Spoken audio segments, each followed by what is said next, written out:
Руфан, смотри, иди.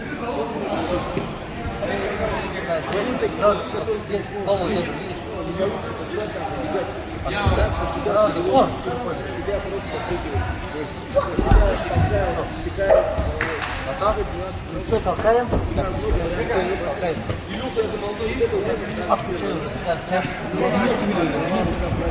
Если он ногу вот так поставит, можно цеплять его.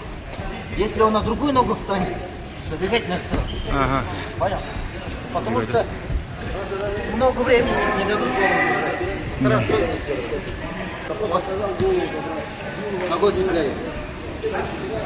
Здесь надо постараться кушеву положить. Отсюда.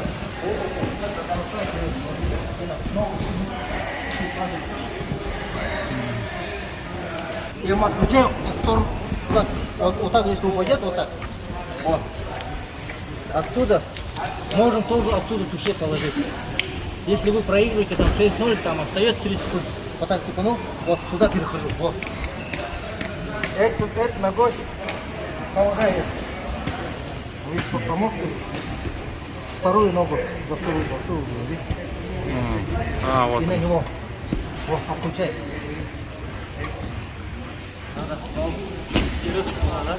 Да, переходи. Вот, стоп. И да, она вот так слабая. Вот так делай. Видишь, вот этой рукой ему не тяжело будет, да, вот этой рукой. Вот так, нет, вот этой рукой. Вот так, да, вот так. Так, карате бьешь же вот так. Вот этой рукой тяжело. Как он хир бьет, хир, да? Вот. Вот хир бьешь, ты же вот этим же не бьешь. Вот этим, вот здесь тоже, вот этим. Так вот этим. Вот.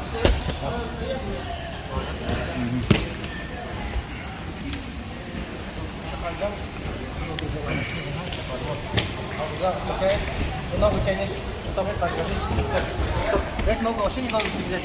Эту ногу прямо сделать, вот так должен. Во. Не, вот так должен. Во. Вот так. Вот так. Вот так. Понял?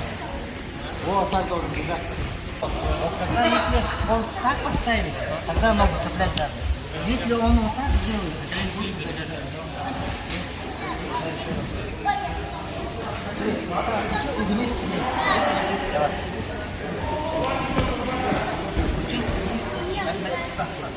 Сам один назад. Туда. Вот, туда вниз тяни его, вниз. Вниз. Я его взял, встань. Вот, взял и вниз надо тянуть его. Вниз, сюда. Сюда, к себе. Вот так, да? И забегай. Ага. Все. Душишь под себя.